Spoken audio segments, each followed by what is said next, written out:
Para saudara dan saudari yang Tuhan cintai, selamat pagi dan selamat bertemu lagi dalam Renungan Harian edisi hari Senin, tanggal 18 Januari.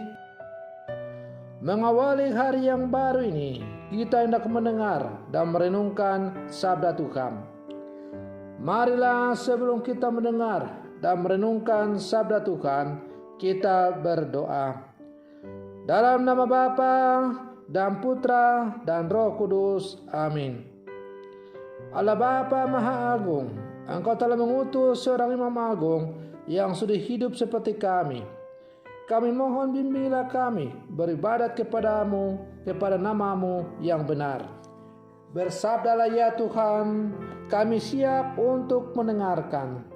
Terpujilah Engkau Bapa, Putra dan Roh Kudus, kini dan sepanjang segala masa. Amin.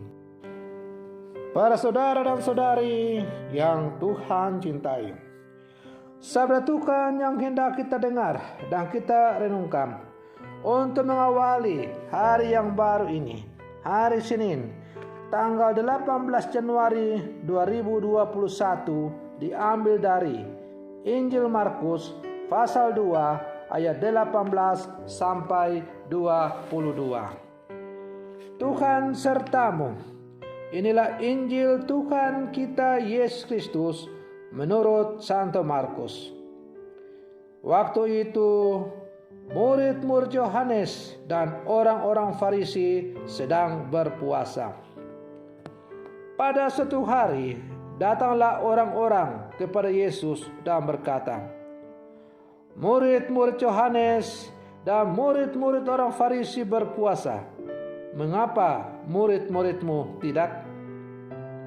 Jawab Yesus kepada mereka, dapatkah sahabat-sahabat pengantin pria berpuasa selagi pengantin itu bersama mereka?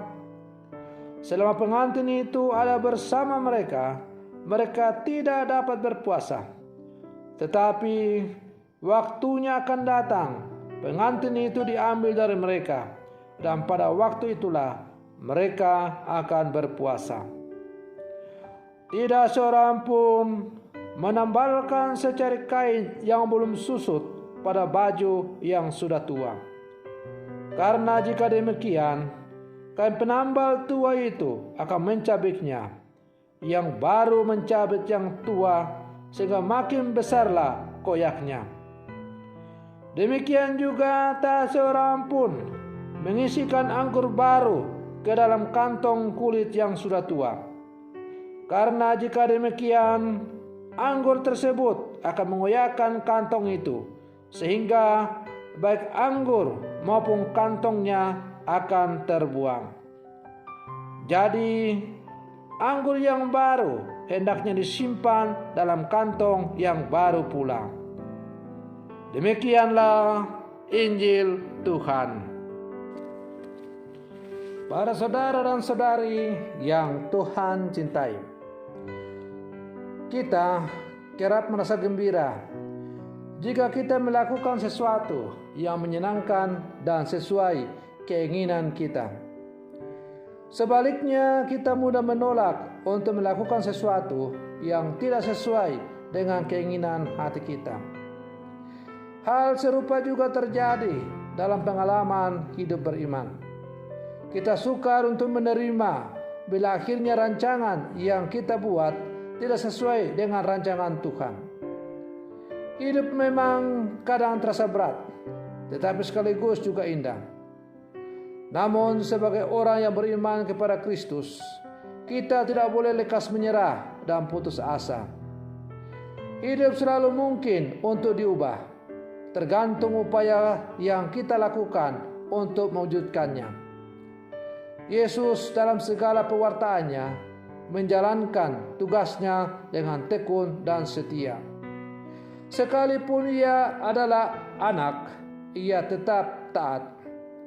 Para saudara dan saudari yang Tuhan cintai, ketaatan Yesus pun tampak dalam hal berpuasa yang dijalankannya, yang mengoreksi sikap orang-orang Farisi dalam hal berpuasa. Mereka berpuasa hanya supaya orang lain tahu.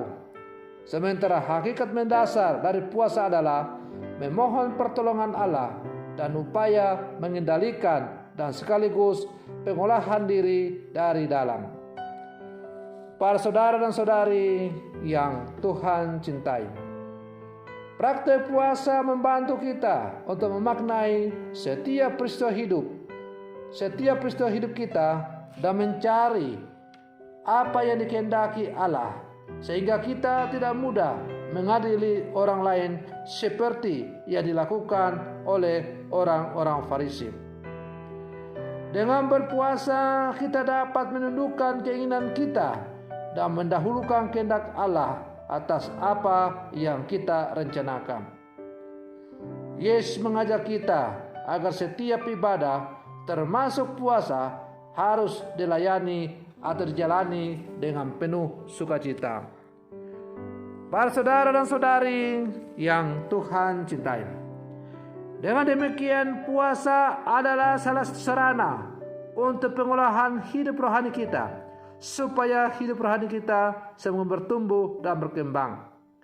Dan bukannya untuk supaya dipamerkan dan dilihat orang, disanjung-sanjung dan sebagainya. Karena itu, dengan berpuasa kita diajak oleh Yesus untuk sungguh mengerti dan memahami arti dan makna dari puasa itu. Para saudara dan saudari yang Tuhan cintai, murid-murid Yohanes dan kaum Farisi berpuasa, tetapi murid Yesus tidak. Puasa itu untuk apa?